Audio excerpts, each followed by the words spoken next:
Dun, dun, dun, dun, dun, dun. Merry Chinese New Year, everybody. Welcome back to Spill the Bubble Tea After Dark. He's lost the plot in Majorca. Can you tell I just came back from a pole camp? Woohoo! Woohoo! Don't scream into the mic, I'll die. Yes. Hey, everybody. I literally just came back like a Chinese tourist from Majorca. Also, my name is Adam, and this is Andrea James Lui. No, wait, it's all twisted. We have to fix it. It doesn't matter. No, it matters. My OCD. I'm not clinically diagnosed OCD, but like, I exhibit a lot of. I'm actually just gonna take everything off. No, we have to leave it. As I explain. Okay. America Anyway, 2024. this is very chaotic. Yeah, this is the Pokemon I just came back from. GFF. What does it stand for? Uh, Good for fuck. Good for fuck? I think Damien will kill me. Well, it's Damien, GFF Damien Dance Studio in Manchester in UK. So basically they held a pole camp in Majorca, your dream place. Can you show your feet real quick? Yes. I'm also wearing sandals, pleases, 8 inches. Yeah, today, this episode, if you're not watching it, I don't know what you're doing. It's also on YouTube, so I have to make sure this is festive. They're enough. on YouTube right now. That's how they're watching us. Oh, yeah, sure. Anyway. That's the gong. It's time for dinner. Ding! Cheers! We can Cheers. cheers in person this time because she's actually right next to me. We're in Melbourne.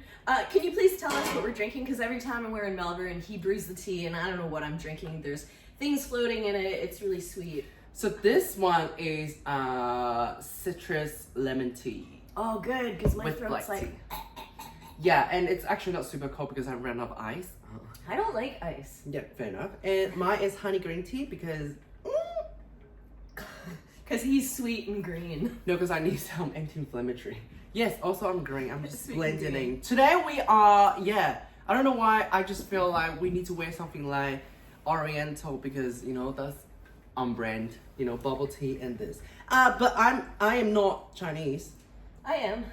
You are Chinese Canadian, I'm Taiwanese Chinese, so people always get confused. When I say I'm Taiwanese, they'll be like, what? I'm like, I'm Chinese. But if I say Chinese, I'm in Taiwan, people will be like, you're not Chinese! I mean, like, they don't understand the ethnically Chinese and nationally Chinese, the difference, they don't understand that. So anyway. I always think of this one scene. There's a cartoon called King of the Hill, and I remember watching an episode where, so it's like kind of a white trash family, and then an Asian family moves in next door, and so Hank Hill goes over to the neighbor, and he's like, so are you Chinese or Japanese? And the neighbor's like, we are from Laos. Laos! Yes, I remember that. But then Hank thinks about it, and he goes, so are you Chinese or Japanese? Apologies to everyone else. Dead. That's actually also when people get upset when you always say Happy Chinese New Year. That's why we say Happy Lunar New Year, because it's not just Chinese people who are celebrating it. Well, right? yeah, Vietnamese celebrate as well, but Vietnamese are Chinese. How would Vietnamese feel about you calling them Chinese? No, sorry about that. Sorry, my Viet. No, because they're part of Vietnamese came from Guangdong, was it? That's why they can speak Cantonese. My dad's from Guangdong, so does that mean I'm Vietnamese? We are all We're family. all one people under the same Tuscan sky. Yeah. Also, I am 98% Chinese. I'm 1% Nihongo and 1% Korean. Apparently, in my family, there's like a tiny percentage that they say is Jewish because my grandfather's grandfather had blue eyes. Is that why you don't have foreskin? I mean, I have blue eyes. Just right now. From Shin. No, these are from Specsavers. No, wait, Oh, no, wait, I tell a lie. I did the trial lenses from Specsavers just to try out the different brands and the different colors. But then when I decided on the ones that I wanted, my dad took me to Pacific Mall in Toronto and we got them from an eyeglass store in the Chinese grocery store. Not the grocery store, in the Chinese shopping mall. Oh, okay, got it. Yeah, so when you come to Toronto, I have to take you to Pac Mall because it's like I took Matt there, and he was in heaven because, like, you know, everything is like sequin Pokemon. Oh god. Yeah. Well, I could just get contacts for you from Taiwan next month because we sell contacts everywhere, even in 7-Eleven. Yeah. Yeah. In 7-Eleven, what? Yeah, because everybody wear contacts every day. 7-Eleven is like heaven. Yeah. I love 7-Eleven. In Asia. Yes. I'm so blind without my contacts. So I remember when I was a teenager, one of my first ever jobs was in an optometrist's office. I want to whack you right in the center. I won't do that. Don't. That's me. Not on my Chinese gooch. Your gooch. Yeah, I used to work in an eye doctor's office, and that was the first time I ever tried colored contacts. But back then, you know, in the early 1900s, they didn't have contact lenses for like astigmatism or like if you had like a weird eye curve. So the colored lenses only came in standard. So I wore them, but they effing hurt because they didn't sit in the right place. So now we have all this new technology, and now my eyes are blue. They're not new. You're just catching up. Like everybody in the white world are slowly catching up. You said everyone in the white world. So back in then, the Western world. In the Western world, people could wear them because they had a standard eye curve. I don't have a standard eye curve, so I had to wait for more customized color lenses. Because yours are protruding. I don't know if they're protruding. They're like, my eyeballs are a different amount of curve than the most common one. But is that what is it? Don't you just wear silicone, or do they just mold into your eyeball? Well, they come in a range. So someone explained it to me like I've never heard of that. Contact lenses are roughly like shoe size. Yeah. Where like different companies will have a slightly different fit, but you can kind of get into the ballpark by saying, okay, my shoe size is 6.5, or like my eye curve is like 13.2 or something like that. Because then you have the prescription. My prescription's 5.25 or negative 5.25, so I'm like nearly blind. That's blind. What's yours? Negative 100. It's like nothing. So you could like drive without your. I can drive without it, but just like without seeing everything clearly, it gets me really anxious. That's why I just wear them anyway. But yeah, I started wearing color contact lenses when I was 15 in Taiwan. I always wear the red one. Red ones? Always the red one. I don't know what's going on with me, but I was just like, I want red eyes. Okay, so I was looking through his desk drawers, and I was trying to find some colored markers, and instead I found a photo of him probably around age 15 with blonde hair and blue eyes. That was 18. You were 18 years old in that photo? Can I go get it? Yeah. Everyone, you need to see this. He doesn't look 18. Well, because I am an Asian baby. Anyway, so she's gone, so just me right now. Okay, wait, I have to tell you, I dated a Finnish guy. Wait, show back me in the that. day. No, wait, it's a secret reveal. You can't show them my cooking license. It's not your cooking license. So I dated a Finnish that guy. one's 15. He's blonde hair, blue eyed, the Finnish guy that I used to date. And when I opened this drawer in Adam's bedroom, I swear to God, I thought this was my ex-boyfriend. Ew. I was 15 there. He looks like a tiny baby. Yeah, and then this one, have you seen this one? This one, I was white. I was more white. Whoa. I was white. Cause even your brows are light colored. Yeah. Wow. I was completely different. This one's a mugshot. Did you do crime when you looked like that? Because no, this is a passport shot. It got me into a lot of not like trouble. It got me. It was really hard because that means I have to maintain in this because my passport was like this. Can I show this photo? No, not that one is like that one's 13. 13 years old. Yeah. Okay. So imagine if the Spice Girls went K-pop. Girl. Who is this little cute emo boy? You're like Justin Bieber. That was a lot of band.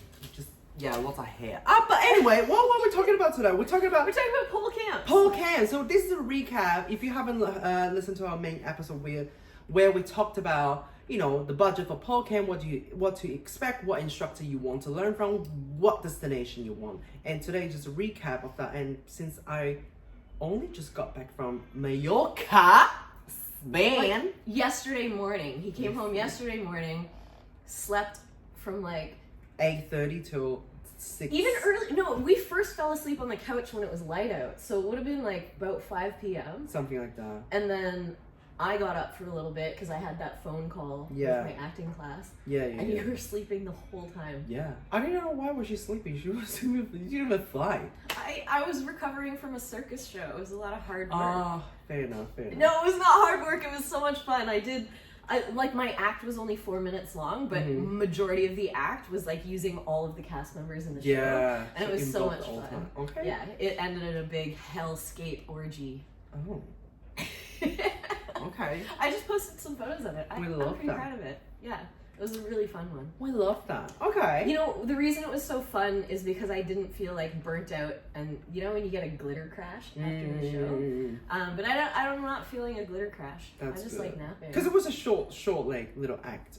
I mean, like Yeah. the short period of time, so it's not like you did a full season. So yeah. And also because I was wearing bear skin. I was dancing in bear skin on a silicone pole, so everything had to be really slow and gentle. And I never do slow and gentle, and it turns out that if you're a slow and gentle dancer, you last longer. You last longer. It also doesn't hurt as much. Oh, tell me about it. Yeah. All the dynamics. Because when I went, so I just got back from the trip, I taught almost 10 workshops in total in 7 days. It was a lot. I literally flew 25 hours to Majorca and then 25 hours back. That was a lot just for 7 days. What's going on? Yeah, it was a lot. So basically what I want to tell you is it was such a good pole camp. Honestly, it was so good. So shout out to GFF and Damien. Yes, I'm very sure he will be happy for me to talk about this because it was a really good camp. So they have been running the pole camp for 7 years.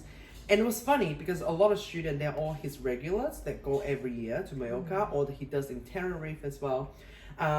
So the student reminds me, oh my God, you're finally here. We were supposed to do the pole camp with you before COVID. I'm like, really? I don't even remember the whole thing that I was supposed to go to UK before COVID, and all the students remember. So I was like, really? I don't even remember the email of it. So yes, finally I got to go and meet all these people. It was such a good time. It was like a small group, like 25 people each. Usually get up to like 60, which is crazy. But we only have this much this time because it's actually quite late for them to do this camp. Usually do it in like early September. Oh no, in October. But anyway, it was 7 days. We did 5 days of workshop, and then there was like break in between. So it was 3 days. No, 2 and then a break, and then 2 and a break. So 4 days. But each student get their 18 hours of training. That's a lot. A lot of students, like for the beginner. 18 hours over how many days? 4 days. They get 18 hours over 4 days. It's a lot. That's a lot. They get 3 to 4 workshops a day, and each workshop is like 90 minutes. Wow. And then for the beginner, they almost like, how often do you do pole? They were like, oh, I do 1 hour a week. I'm like, right. So this is very important. If you're a beginner pole camper, you want to obviously make sure you will be able to survive the whole camp because, you know, like we said in the previous episode, we have retreat, which is more like holiday, and then you have pole camp, which is like, go. Yeah, workshop. And then some of these workshops some of these pole camp don't even involve any like activity outside of pole. So this is where you want to look into it and see what you want to get out of it. Did you plan your workshops so that from day 1 to day 4 or 5, like things got a little more easy and a little more gentle? No. Or you were just like hard and fast the whole time? No, I was never hard. I wasn't, because you know, half of the instructors are like Eastern European. They were like, so they did all the hard they do all the hard stuff. They're like, this is easy. I'm like, you just do all the sassy posing. No, I obviously give them things that's challenging, but not but you going don't to kill them. I don't want to kill them because if you have to spot everything, then they're definitely not going to learn it. Yeah. You know, you still want them to be able to do everything independently, but if not, then so I have to change a few things from my workshop just so it's adaptable and adaptable. Yeah, so people are not gonna feel like, you know, they're not getting anything out of it, especially for the beginner. Yeah, but it was a good time. I think in general, any good teacher has adaptable combos or like regressions and progressions Yeah. because you have to. You have to. Like if you're only teaching one really rigid thing, there's only like a small portion that's actually gonna enjoy that. Yeah. But overall, it was a really good time, and yeah, I'm happy. But just really like, it really reminds me of how much fun touring is, and yeah, if I'm not studying, I will have to stay for longer. You know that. But yeah, Majorca. You know, okay, speaking of touring, because I was in North America for 2.5 months and now I'm back home, well, not literally back home because I was home for like a week and then instantly left again.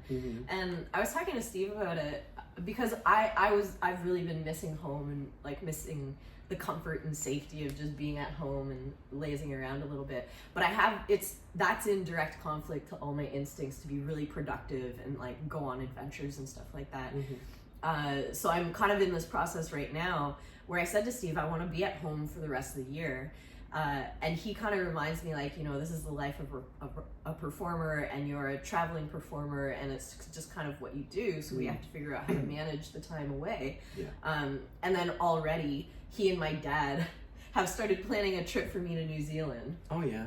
Oh yes. And the reason it's my dad was supposed to come to Australia, but then had to cancel last minute. So he has this flight credit for that needs to be used up by November. So now what's going to happen is probably the last 2 weeks of November, I'm going to go on a tour of New Zealand, just teaching workshops. That means you have to plan it right now. I know. So I started planning it right now. I started reaching out to studios to sort of start locking in a schedule and figuring out accommodation and stuff. Because I'm going to try to do it really low budget because it's an unexpected trip and it's like a trip of circumstance because I need to use my dad's credit before it expires. But Steve and I are kind of not in a position to just be throwing away tons of money on holidays and stuff because we want to come to Taiwan for New Year's. So we're saving up for that. So I have to make sure that not only in New Zealand, I have to make sure that I'm not bumming around. Not that I was bumming around in North America because I was like making shows and making art and stuff, but art doesn't pay the bills. No, it doesn't. So New Zealand is strictly going to be a workshop tour.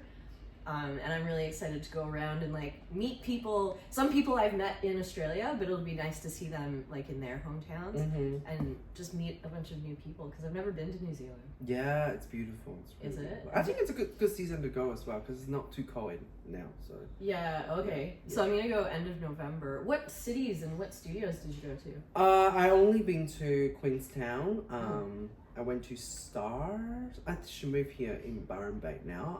So they're not in Queenstown anymore, sadly. I was gonna go next year in March to Altitude, but that's not happening anymore. So hopefully soon. Oh, because I messaged Anna from the Bali retreat, and so she's gonna put me in touch with the Altitude.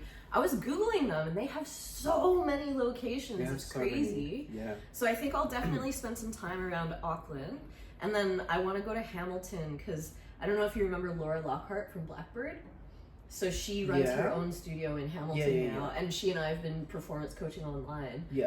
So I'm really excited to see her in person again and like train in person. Because it's really funny how, you know, we do such a combination of knowing people in real life and online. But she's somebody that I actually did know quite well in person because she was at Blackbird. So to have a little reunion will be nice. Yeah, that's nice. So you know, this episode is not going to be long. It's just about summarize. The first 5 minutes was me just showing photos of you as a child. Yeah. Are there more photos? No. I always want to show these photos. Yeah, but they are family in there. I know, it's so cute. We can't show all his family. But maybe if you zoom in. Yes. But yes, if you're deciding to go on a pole camp, you should definitely do it because it's just such a good time when everybody, you know, some pole camper, they came along, they came solo, but they went home with so many friends. Yeah, friends, for life, family. Literally. I met so many students that we just vibe. Yeah, it was such a good time. It's like we said in the main episode, pole dancing is just an excuse to travel. Honestly, definitely that. definitely that. It really does feel like pole dancers everywhere have this very adventurous spirit, which is, I guess, what leads you to a pole dance studio in the first place. You want to do something new and exciting and different. Yeah. And so it really does kind of go hand in hand with traveling. Yeah. But because before there are pole camps, people travel to somewhere and they will always find a pole studio and to go. Yes. And to do some classes. Yeah. So you might as well just go to a pole camp and do classes and then, you know, and travel at the same time. And that's all sorted for you, you know? Yeah, I think in the last, well, my entire career of pole dancing, even when I traveled somewhere that wasn't a pole dance specific trip, you just naturally gravitate to the pole studios. And guess what? Because we make friends online. So wherever you go, you have friends. And people you can stay with. Yes. That's, yeah. I don't know if the new generation get that too, though. Because I feel like the new generation are very service level. Conservative? No, not conservative, just... Oh, they're a little more, you stay over there. They're like COVID safe? No, but because, you know, like back then, there was not much social media. So when you meet someone online, it was all, like, you give them everything. It's like all your genuine interests, you know, the passion you have for pole. But nowadays, like, people do pole just... It's not so deep. Yeah, it's not so deep. Yeah. I like for us, it was an obsession and a lifestyle and an addiction. Whereas a lot of the newer generation, because it's so trendy now, it's commercial. People are more sort of dabbling in it, or like, oh, I saw this on TikTok, so I just came to try it. And that is actually something really hard for me to not accept, but just to come around, just like, oh, some of these people who come to pole camp, they don't necessarily want to be like, you know, upskill. Yeah, they are just here for fun. So like, I don't need to be so strict about like, you have to do this, you have to do that, because that's not what they're here for. You know, okay, I think I get this, because from like age 10 to like 22, I used to go to a music camp. And this music camp, it's like, there's a really famous Canadian band called the Bare Naked Ladies, and they came out of Scarborough Music Camp. And this was the kind of place where it's like all the weird kids from all the schools in all of Scarborough would meet at this place and really like find belonging and find friends and family, and you would make lifelong relationships, and everyone loved it. Was like the greatest 7 to 10 days of the whole year for like my entire teen life. And by my last couple of years, I actually worked for the camp. So you start out as a camper, then you're a mentor in training, then you're a mentor, and then I became administration. That's so cool. And when you work for the camp, you become like a celebrity superstar within the Scarborough Music Camp community. That's so cool. So that was my experience of going to camp. And then after that, I got a couple of jobs working at a sports camp and at a drama camp. But those were not like sleepaway camps. They were sort of the camps that parents put their kids during summer holidays because they have to go to work and they don't have childcare. And just for like a month or two. Yes. Oh my god, so that is like what they do in the movies. Yeah, no, it's exactly what they do in the movies. And then that's where the killing happens. What? Is it? I mean, there were some... No, I shouldn't say that. No, I'm kidding. There weren't. But that was the difference between the music camp and the sports and the dramas camp, where they didn't really want to be there. Yeah. Or like, so they didn't have the same level of passion.